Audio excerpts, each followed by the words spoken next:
Bună seara, oameni buni!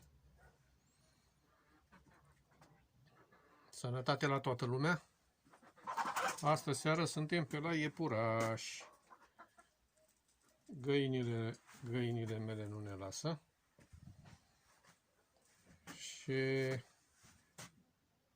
să începem cu cea care are puișori. Asta neagră are niște puișori, 4 la număr. Ei sunt pe aici, uitați-i. Cam pe acolo sunt.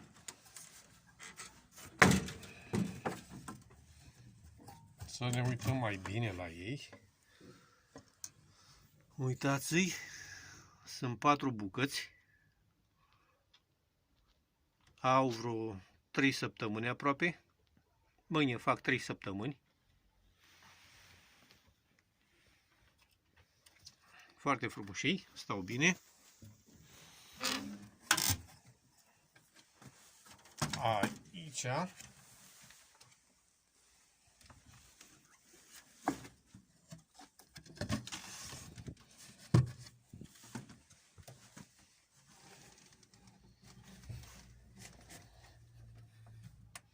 este cea roșie de neozeelandez. Este și a montată. Pe 20 trebuie să ne dea și ea ceva. Pe 20 trece termenul.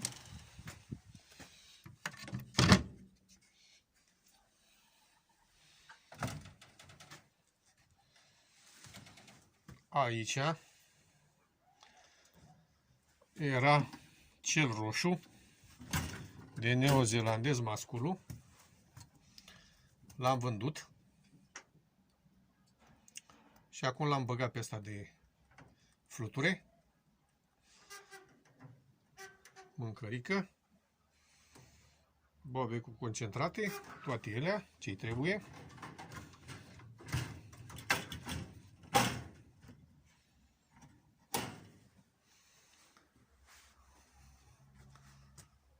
Aici sus.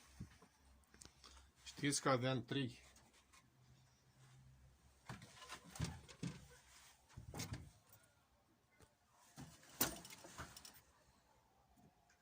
Aici sus aveam 3 de neo.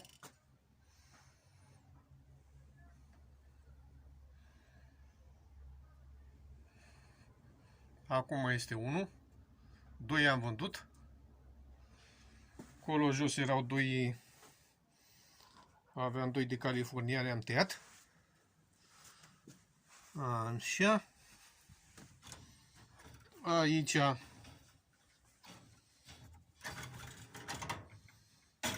este californian masculul, care stă foarte bine.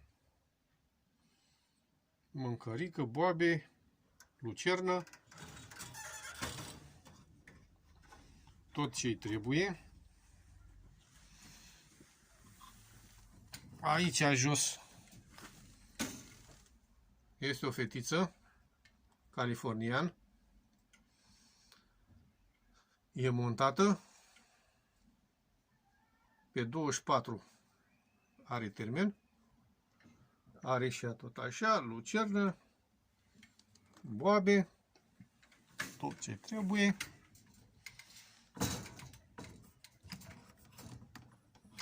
Și cam atâta astă seară. Vă mulțumesc și sănătate!